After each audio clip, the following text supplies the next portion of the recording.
नमस्कार. नवीन व्हिडिओ सोबत पुन्हा तुमचे स्वागत. आज आमच्या ट्रिपचा 4था दिवस. आज आमचा रिलॅक्स डे असून नागपूरमधील सावजी जेवणाचा आस्वाद घेण्यासाठी आम्ही थेट येऊन पोचलो नागपूरमधील प्रसिद्ध असलेले जगदीश भोजनालय येथे, जिथे तुम्हाला सावजी पद्धतीतील मांसाहारी व शाकाहारी जेवण भेटते. खरं तर ही जागा मांसाहारी सावजी मटण यासाठी जास्त प्रसिद्ध आहे. परंतु येथील भरलेली वांगी, पनीर व शेवभाजी सावजी पद्धतीची सुद्धा खूप छान भेटते. आम्ही नॉनव्हेज खात असल्यामुळे या ठिकाणी आम्ही सावजी चिकन व सावजी प्रॉन्स मसाला मागवला होता. पहिल्यांदाच सावजी जेवणाचा आस्वाद घेत असल्यामुळे आम्हाला ते खूप तर्रीदार, मसालेदार वाटत होते. दुपारी केलेल्या सावजी पद्धतीच्या जेवणानंतर संध्याकाळी काहीतरी वेगळे खाण्याच्या उद्देशाने आम्ही हॉटेलमधून निघून चालतच एका ठिकाणी पोहोचलो. ती जागा होती FSB हॉटेल, जिथे चायनीज, थाय आणि कॉन्टिनेंटल पदार्थ सर्व केले जातात. हे एक व्हेज रेस्टॉरंट असल्यामुळे मेनू कार्ड पाहून चायनीज व्हेज सिझलर व एक हमस स्टार्टर मागवत जेवणाचा शेवट सिझलर ब्राउनी विथ आईस्क्रीम या गोड डिशने केला. त्यानंतर चालतच पुन्हा आम्ही राहत्या हॉटेलला पोहोचून आमचा तो दिवस संपवला. आम्ही जेवलेल्या रेस्टॉरंटचे नाव व लोकेशन मी डिस्क्रिप्शन बॉक्समध्ये ठेवत आहे. Good morning. आज आमच्या ट्रिपचा 5वा दिवस. सकाळी कॉम्प्लिमेंटरी ब्रेकफास्ट करून 9 वाजता चेकआउट करून आम्ही निघालो आहोत ताडोबा अंधारी वाघ प्रकल्प चंद्रपूर नागपूर येथे भेट देण्यासाठी. आम्ही राहिलेल्या हॉटेलपासून आम्ही बुक केलेल्या सफारी गेट पर्यंत एकूण किलोमीटर 167 होते आणि आमची सफारीचा टायमिंग आम्ही 2 ते 6 या स्लॉट मध्ये बुक केला होता. त्याप्रमाणे आम्हाला 1 तास आधी तिथे पोचायचे होते.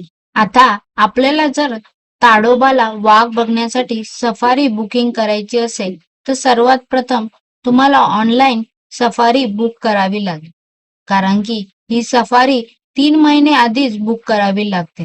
त्यामुळे तुम्ही आधी सफारी बुक करा, नंतर कुठे राहायचे, कसे जायचे याची तयारी करा. कारण की ह्या सफारीला खूप वेटिंग असते आणि ऑन द स्पॉट तुम्हाला इथे सफारी मिळत नाही. तुम्हाला आधीच बुकिंग करून प्लॅन करावे लागते. चला तर सर्वात प्रथम बुकिंग कशी करायची हे मी तुम्हाला दाखवतो. सर्वात प्रथम तुम्हाला तुमच्या मोबाईल किंवा कॉम्प्युटरवर गुगल सर्चवर जाऊन Tadoba tiger reserve Nagpur booking online असे टाकले की तुम्हाला एक खूप साऱ्या वेबसाईटचे पेज ओपन होईल. त्यातील महाराष्ट्र फॉरेस्ट डेव्हलपमेंटची वेबसाईट तुम्हाला आता व्हिडिओ दिसत असेल तिला क्लिक करा. ती क्लिक केल्यानंतर तुम्हाला व्हिडिओत आता दिसत आहे तसे काहीसे पेज दिसेल. तिथून खाली आले की त्यांनी एक जंगलाचा मॅप दाखवलेला आहे, जिथे तुम्हाला कळेल जंगल सफारीसाठी किती गेट व कोणते कोणते आहे. त्यामध्ये पण कोर जंगल सफारी व बफर जंगल सफारी असे 2 प्रकार असतात. कोर म्हणजे जंगलाच्या आतमध्ये घेऊन जातात, जिथे तुम्हाला ग्रीन एरिया दिसतोय तिथे. बफर म्हणजे जंगलाच्या बाउंड्रीवरून तुम्हाला फिरवले जाते. आता या मॅपचा दुसरा असा एक फायदा आहे की तुम्ही बुकिंग केलेला गेटचा गुगल डायरेक्शन तुम्हाला त्या गेटच्या नावावर क्लिक केल्यावर दाखवतो. आता मी मामला गेटवर क्लिक केले तर एक पेज ओपन झाले, जिथून डायरेक्ट एक्झॅक्ट गुगल मॅप आपल्याला तिथपर्यंत घेऊन जाते. तुम्ही जर डायरेक्ट गुगल मॅपवर असे काही टाकले तर तुम्हाला ते कधी कधी बरोबर दाखवत नाही. आता जंगल मॅप पाहून किती गेट आहे, त्यांची नावं व कोर जंगल किती व बफर किती याचा अंदाज येतो. ह्याच पेजवर वरच्या बाजूला बुक माय सफारीवर क्लिक केले की आपण ईमेल ID व पासवर्ड विचारतो. या वेबसाईटवर मी आधीच माझे लॉग इन केले होते, वेबसाईटवर अकाउंट ओपन केले होते, त्यामुळे मी डायरेक्ट टाकत आहे. पण तिथेच खाली न्यू रजिस्ट्रेशन म्हणून वेबसाईटवर अकाउंट ओपन करून तुम्ही वेबसाईटवर लॉग इन करू शकता. आता व्हिडिओत दिसत असल्याप्रमाणे असे पेज काहीसे ओपन होते लॉग इन केल्यानंतर. त्यामधील पहिला पर्याय सफारी बुकिंगवर जर मी क्लिक केले तर आपल्याला काहीसे असे पेज ओपन होते. इको टुरिस्ट प्लेसमध्ये आपल्याला ताडोबा, कोर आणि बफर असे 2 ऑप्शन दिसतात. तर त्यामध्ये आपण सर्वात प्रथम कोर हा पर्याय निवडणार आहोत. मी तुम्हाला एक्झाम्पल म्हणून 2-3 दिवसाच्या तारखेचं सिलेक्शन दाखवत आहे. परंतु 2-3 दिवसात अवेलेबलच नसल्यामुळे पेजवर काहीच येत नाही. म्हणून मी 20-25 दिवसानंतरची तारीख जेव्हा सिलेक्ट करते, तेव्हा पेजवर तुम्हाला काहीशी अशी लिस्ट दिसते. कोरमध्ये असलेल्या सर्व गेटची लिस्ट पुढच्या 2-3 दिवसांसकट सर्व बुकिंग फुल आहे असे दाखवलेले आहे. जिथे गेट क्लोज आहे असे लिहिलेले आहे तिथे म्हणजे मंगळवारी सफारी बंद असते. तुम्ही बुक करताना तारखेबरोबर तुमची बुकिंग कुठे होते हे पण लक्षात घ्या. कोरमध्ये बुकिंग केली तर आपल्याला वाघाबरोबर इतर प्राणी दिसण्याचे चान्सेस 80 ते 90% वाढतात. तर बफरमध्ये 40 ते 50% दिसण्याची शक्यता असते. त्यामुळे जेव्हा बुकिंग कराल तेव्हा कोरमध्येच बुकिंग भेटेल याची दक्षता तुम्ही घ्या.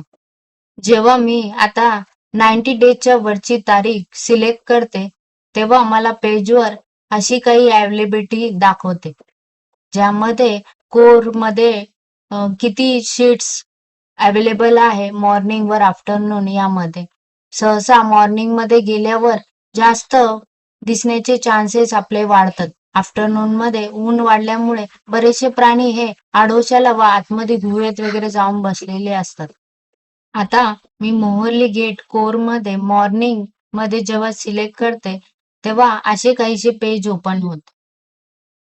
तिथे तुम्ही किती पर्सन आहात, त्यांची नावं, तुमच्याकडे कॅमेरा आहे की नाही, सर्व डिटेल भरून ईमेल आयडी, मोबाईल नंबर देऊन तुम्ही पे ऑप्शन क्लिक केला तर तुम्हाला पे करून इथे बुकिंगची स्टेटस दिसेल.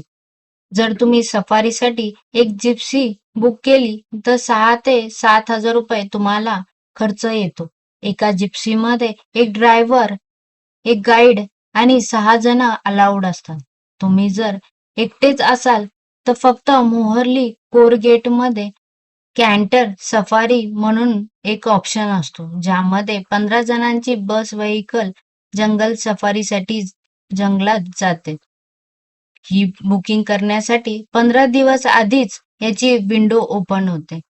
ज्या दिवसाचे तुम्हाला तिकीट करायचे आहे त्या दिवसाचे 15 दिवस आधी सकाळी 8 वाजता ही विंडो ओपन होते आणि 15 ते 20 मिनिटातच फुल होते. डायरेक्ट जाऊन मोहर्ली गेटवर पण त्या दिवसाची बुकिंग तुम्ही करू शकता. परंतु तिथे गेल्यानंतर ऑन द स्पॉट बुकिंग ही जर कोणी आले नाही, कोणी लास्ट मिनिट कॅन्सल केले तरच हा पर्याय उपलब्ध असतो. त्यामुळे तुम्ही पहिलीच ऑनलाईन बुकिंग करून या ठिकाणी भेट द्या. जशी आपण कोरसाठी वेबसाईट बुकिंग बघितली तशीच पद्धत आपण कॅन्टर सफारी व बफरसाठी यूज करू शकतो. आता तुम्ही जर ताडोबाला बसने किंवा रेल्वेने जाणार असाल तर चंद्रपूर हे जवळचे रेल्वे स्टेशन व सिटी आहे. त्यानंतर प्रायव्हेट रिक्षा व गाडीनेच तुम्हाला तुम्ही सिलेक्ट केलेल्या किंवा बुक केलेल्या गेटपर्यंत जावे लागते. चंद्रपूरवरून मोहर्ली गेटपर्यंत जाण्यासाठी 30 किलोमीटर असून 700 ते 800 रुपये रिक्षा व गाडीवाले चार्ज करतात.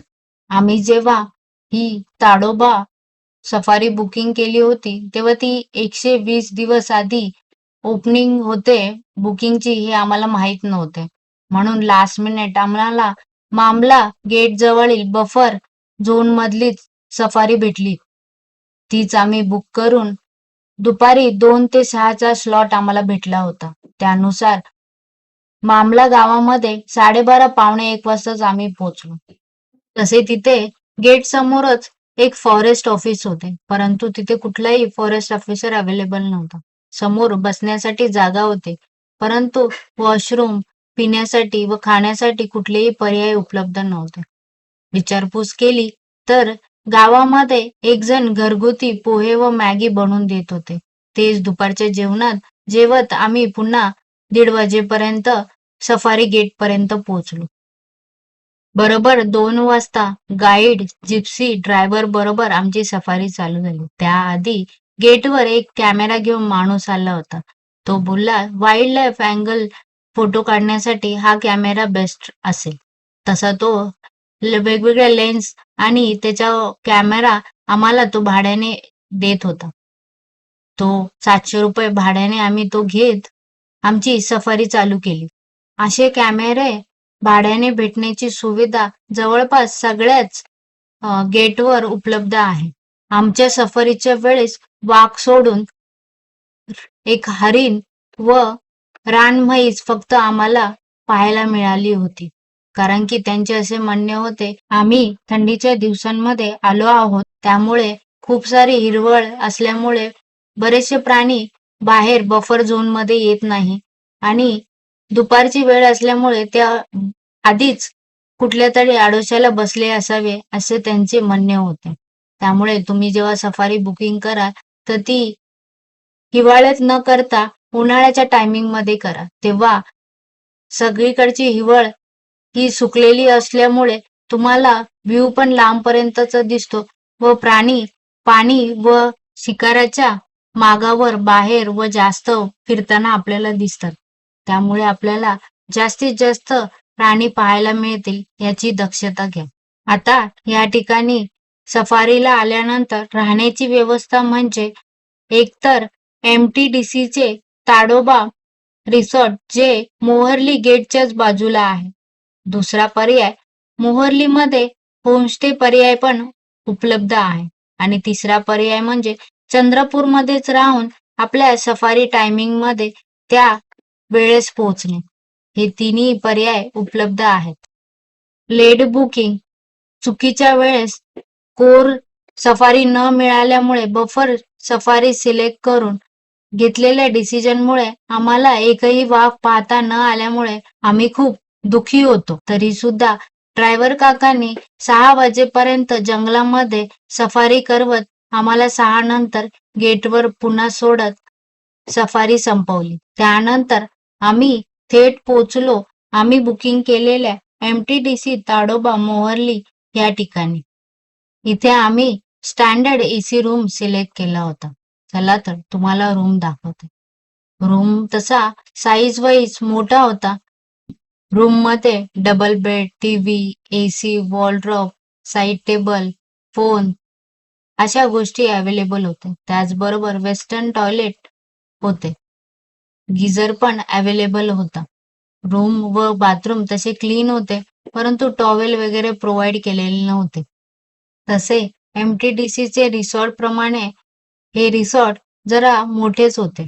रूम पण खूप सारे होते. पार्किंग, मुलांसाठी खेळण्यासाठी चिल्ड्रन पार्क, डायनिंग एरिया मोठा असा अवेलेबल होता. तसे रिसॉर्टमध्ये स्विमिंग एरिया पण अवेलेबल होता. थंडी असल्यामुळे तो मेंटेनही नव्हता, त्यामुळे कोणी जातही नव्हते. आम्ही घेतलेल्या रूमचे पर नाईट चार्जेस हे 4 ते 5,000 रुपये होते. तुम्ही जर ब्रेकफास्ट इन्क्लूड करून घेत असेल तर 1,000 रुपये एक्स्ट्रा होते, नाहीतर रूम चार्जेस 1,000 रुपये कमी असतात. आजच्या व्हिडिओमध्ये ताडोबामध्ये जंगल सफारी बुकिंग कशी करायची, राहायचे कुठे, कशी प्लॅनिंग करायची याबद्दल मी सर्व सांगण्याचा प्रयत्न केला असेल. तरी सुद्धा काही राहिले असेल तर कमेंटमध्ये नक्की विचारा. नागपूर टू खारघर ट्रिपचा आज आमचा शेवटचा दिवस होता. हॉटेलमध्ये चेकआउट करून समृद्धी महामार्गाने आम्ही नागपूरवरून एका दिवसात थेट मुंबईला पोहोचलो. Hi guys! Hi guys! We have crossed 200 kilometers and 600 kilometers to go! Yay! Yay! समृद्धी महामार्गावरून जरी तुम्ही नागपूरवरून मुंबईला एका दिवसात पोहोचत असला तरी रस्त्यावर खाण्यापिण्याचे व वॉशरूमचे पर्याय खूप क्वचित होते. त्यामुळे तुम्ही जर ह्या रूटने जाणार असाल तर खाण्यापिण्याची व्यवस्था तुमच्या बरोबर घेऊन चला. आजच्या व्हिडिओमध्ये एवढेच. पुन्हा भेटूया नवीन ट्रिप नवीन व्हिडिओ बरोबर. तोपर्यंत स्वस्त राहा, मस्त राहा. धन्यवाद.